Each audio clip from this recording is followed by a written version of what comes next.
سامعین مسلیان اکرام، السلام علیکم ورحمۃ اللہ تعالی وبرکاتہ۔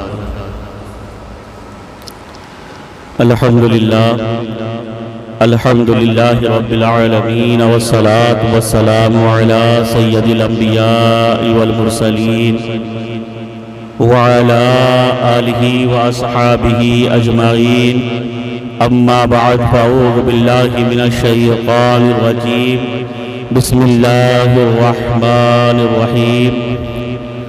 قال اللہ تبارک و تعالی فی القرآن الکریم، ان الذین آمنوا وعملوا الصالحات وقاموا الصلاة وآتوا الزکاة لهم اجرهم عند ربهم ولا خوف علیہم ولا هم يحزنون۔ صدق اللہ المولانا العظیم وبلغنا رسولہ النبی الامین المکین المعین الکریم، ونحن على ذلك لمن الشاہدین والشاکرین والحمد للہ رب العالمین۔ غوث اعظم بمنی بی سوسامہ مددی، قبلہ دی مددی، کعبہ ایمان مددی، بگرداب بلا افتاد کشتی، ضعیفان و شکست رات پشتی، بحق خواجہ عثمان ہارون، مدد کن مدد کن مدد کن یا معین الدین چشتی۔ از پہ صدر الافاضل شیخ من جد من بدر منیر، کیجئے امداد ہم سب کی یا غوث اعظم دستگیر۔ آئیے نہایتی عقیدت و محبت کے ساتھ سب سے پہلے اپنے آقا و مولا حضور تاجدار مدینہ، قرار قلب و سینہ، مشک و عنبر سے معطر جن کا پسینہ، روح فدا جناب احمد مصطفیٰ محمد مصطفیٰ صلی اللہ تعالی علیہ وآلہ وسلم کی بارگاہ بیکس پناہ میں نہایتی عقیدت و محبت کے ساتھ درود شریف کا نذرانہ پیش کر لیں۔ پڑھیے باواز بلند، اللہم صلی علی سیدنا شفیعنا حبیبنا نبینا مولانا محمد مبارک وسلم، صلو علیہ صلاۃ و سلام علیک یا سیدی یا رسول اللہ صلی اللہ تعالی علیہ وسلم۔ عزیزان ملت اسلامیہ، ہمارا سلسلہ چل رہا تھا گفتگو کا، بات زکوٰۃ، خیرات، صدقہ، اللہ کی راہ میں خرچ کرنا، اس کا کتنا اجر و ثواب ہے، کتنی برکتیں ہیں اس کے بارے میں ہم پچھلے جمعہ گفتگو کر رہے تھے، اور انشاءاللہ تعالیٰ اسی گفتگو کو آگے بڑھائیں گے اور یہی سلسلہ کلام ابھی جاری رہے گا۔ اللہ تعالیٰ ہمیں اپنے پیارے حبیب مصطفیٰ جان رحمت صلی اللہ علیہ وسلم کے صدقے میں نیک کام کرنے کی زیادہ سے زیادہ توفیق عطا فرمائے، اور اس رمضان کے مقدس مہینے کے صدقے میں مولا ہمارے کیے گئے نیک کام کو اپنی بارگاہ میں قبول فرمائے، غلطی کوتاہیوں کو مولا اپنے حبیب کے صدقے میں معاف فرمائے۔ میں نے پچھلے جمعے بھی عرض کیا تھا کہ صدقہ خیرات کرنا، اللہ کی راہ میں خرچ کرنا، اس کا کتنا ثواب ہے اور کتنی برکتیں ہیں۔ اللہ کے مقدس رسول سرور کائنات صلی اللہ تعالی علیہ وآلہ وسلم ارشاد فرماتے ہیں کہ صدقہ کرنا گناہوں کو اس طرح مٹا دیتا ہے جس طرح پانی آگ کو ٹھنڈا کر دیتا ہے۔ جس طرح آگ کے اوپر جب پانی ڈالا جائے تو آگ بجھ جاتی ہے، ختم ہو جاتی ہے، اس طرح جب کوئی آدمی صدقہ کرتا ہے، اللہ کی راہ میں خیرات کرتا ہے تو اللہ اس کے گناہوں کو مٹا دیتا ہے۔ صدقہ کرنے سے پریشانیاں انسان کی جو ہوتی ہیں وہ اللہ ختم فرما دیتا ہے، بیماریوں کو ختم فرما دیتا ہے، اس کی زندگی کو لمبا کر دیتا ہے، عمر کو بڑھا دیتا ہے۔ صدقہ کرنا قرآن میں، حدیث میں اللہ کے مقدس رسول سرور کائنات صلی اللہ علیہ وسلم نے بارہا ہم لوگوں کو، مسلمانوں کو اس کی طرف توجہ دلائی۔ اللہ نے قرآن میں متعدد مقامات پر اس کا ذکر کرا ہے۔ اللہ پاک سورہ توبہ میں ارشاد فرماتا ہے، ایمان والو، وہ لوگ جو سونا، چاندی، روپیہ، پیسہ، دولت اکٹھا کرتے ہیں، جمع کرتے ہیں، اور اللہ کی راہ میں خرچ نہیں کرتے، زکوٰۃ نہیں دیتے، صدقہ نہیں کرتے، جو لوگ سونا چاندی روپیہ پیسہ اکٹھا کرتے ہیں، جمع کرتے ہیں، اللہ کی راہ میں خرچ نہیں کرتے، اللہ فرماتا ہے ان کو دردناک عذاب کی خوشخبری سنا دو۔ بھئی خوشخبری کس چیز کی ہوتی ہے؟ اچھی چیز کی یا بری چیز کی؟ مگر کسی کو تنبیہاً کہا جاتا ہے کہ اگر تم نے میری بات نہیں مانی تو تمہیں مزہ چکھاؤں گا۔ اس کا مطلب یہ نہیں کہ کوئی سے لطف اندوز چیز کھلائی جائے گی، بلکہ وہ تنبیہاً فرمایا جاتا ہے کہ ایک تو دردناک عذاب ہوگا۔ وہ دردناک عذاب کیسا ہوگا؟ اللہ فرماتا ہے کہ قرآن میں اللہ فرماتا ہے کہ جو سونا چاندی روپیہ پیسہ مال جمع کرتے ہیں، ان کی زکوٰۃ ادا نہیں کرتے، ان کو دردناک عذاب کی خوشخبری سنا دو اس دن، یعنی قیامت کے دن، جب ان کو جہنم میں ڈالا جائے گا۔ اللہ اکبر۔ اور ان کی پیشانیوں کو، ان کی کروٹوں کو، ان کی پیٹھ کو آگ سے داغا جائے گا، اور ان سے کہا جائے گا یہ تمہارا وہی روپیہ، وہی مال، وہی پیسہ ہے جس کو تم دنیا میں چھپا چھپا کے رکھتے تھے، صدقہ خیرات نہیں کرتے تھے، اللہ کی راہ میں خرچ نہیں کرتے تھے، اللہ نے تمہیں دیا تھا اور اللہ کی راہ میں صدقہ دینے سے کتراتے تھے، چھپا کے رکھتے تھے، یہ تمہارا وہی مال ہے جو آج عذاب کی شکل میں تم پر مسلط کر دیا گیا ہے۔ اللہ اکبر۔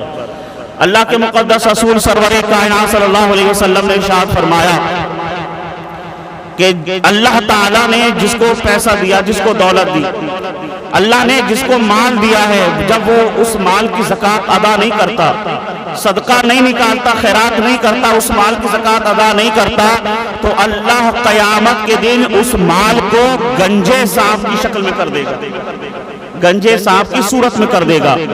کتابوں میں آتا ہے کہ جب سانپ 1000 سال کا ہوتا ہے تو اس کے سر پر بال آتے ہیں۔ جب 1000 سال سانپ کی عمر ہوتی ہے تو اس کے سر پر بال آتے ہیں، اور جب اس کی عمر 2000 سال ہوتی ہے تو اس کا زہر اتنا تیز ہوتا ہے، اتنی شدت ہوتی ہے اس زہر کے اندر، اتنا زہر بڑھ چکا ہوتا ہے کہ اس کے خود کے بال ہو جاتے ہیں اور وہ گنجا ہو جاتا ہے۔ 1000 سال کا جب سانپ ہوتا ہے اس کے بال آتے ہیں، اور جب 2000 سال کا ہوتا ہے تو زہر کی تیزی کی وجہ سے، شدت کی وجہ سے اس کے بال اڑ جاتے ہیں اور گنجا ہو جاتا ہے۔ حضور فرماتے ہیں گنجا سانپ اس شخص کے گلے میں ڈال دیا جائے گا، چتی دار سانپ اس شخص کے گلے میں تختی بنا کر ڈال دیا جائے گا، اور وہ سانپ اس کے جبڑے کو پکڑے گا، اس کے جبڑے کو پکڑ کر چیرے گا اور کہے گا کہ مجھ سے گھبرا نہیں، میں تیرا وہی مال ہوں جس کو تو دنیا میں چھپا کر رکھتا تھا، میں وہی مال ہوں تیرا جس کو تو اللہ کی راہ میں نہیں دیتا تھا، میں تیرا وہی مال ہوں جس کو تو اللہ کی راہ میں زکوٰۃ و صدقہ نہیں کرتا تھا، میں تیرا وہی مال ہوں۔ اللہ اکبر کبیرہ۔ عزیزان ملت اسلامیہ، اللہ کی راہ میں خرچ کرنا، صدقہ دینا، میں نے پچھلے جمعے کو بھی عرض کیا تھا کہ یہ ہمیں اللہ نے مال دیا ہے تو ہمارے اوپر زکوٰۃ ہے، جن کو نہیں دیا ان کے اوپر زکوٰۃ نہیں ہے۔ ہر شخص کو زکوٰۃ ادا کرنا ضروری نہیں، جس کے اوپر زکوٰۃ ہے ہی نہیں وہ دے گا کیا؟ زکوٰۃ جس کے اوپر واجب ہے، جس پر فرض ہے، اس کو زکوٰۃ دینا ضروری ہے۔ کیوں؟ اللہ نے آپ کو مال دیا ہے تبھی آپ پر زکوٰۃ نکل رہی ہے۔ اگر وہ مال نہیں دیتا آپ کو، آپ اپنی قابلیت کی بنا پر، اپنے علم کی بنا پر، اپنی محنت و مشقت کی بنا پر پیسہ نہیں کما سکتے۔ محنت کر سکتے ہیں، محنت کر سکتے ہیں، آپ کوشش کر سکتے ہیں، مگر اس کوشش سے کامیاب ہو جائیں نہیں، یہ کامیابی صرف اور صرف من جانب اللہ ہے۔ اللہ آپ کو کوشش کی توفیق بھی دے رہا ہے، آپ کو کامیابی بھی دے رہا ہے، آپ کو پیسہ بھی دے رہا ہے، تو یہ اللہ کا کرم ہے، عطا ہے۔ ورنہ اپنے ارد گرد آپ دیکھ لیں، اپنے آس پڑوس میں دیکھ لیں، اپنے محلے میں دیکھ لیں، کتنے ایسے لوگ ہیں جو ساری زندگی ہو گئی محنت کرتے ہوئے مگر نہیں کچھ حاصل ہوتا۔ ہاں، جن پر زکوٰۃ فرض ہے، اللہ نے جن کو پیسہ دیا ہے وہ زکوٰۃ ادا کریں۔ زکوٰۃ کن لوگوں پر فرض ہے؟ تو آپ لوگ سنتے رہتے ہیں 7.5 تولہ سونا یا 52.5 تولہ چاندی، 7.5 تولہ سونا یا 52.5 تولہ چاندی جس کے پاس ہے اس کے اوپر کیا ہے؟ زکوٰۃ فرض ہے۔ اب جس کے پاس اتنا سونا نہیں، آج ہو سکتا ہے کوئی کہے لوگ پیسہ اتنا،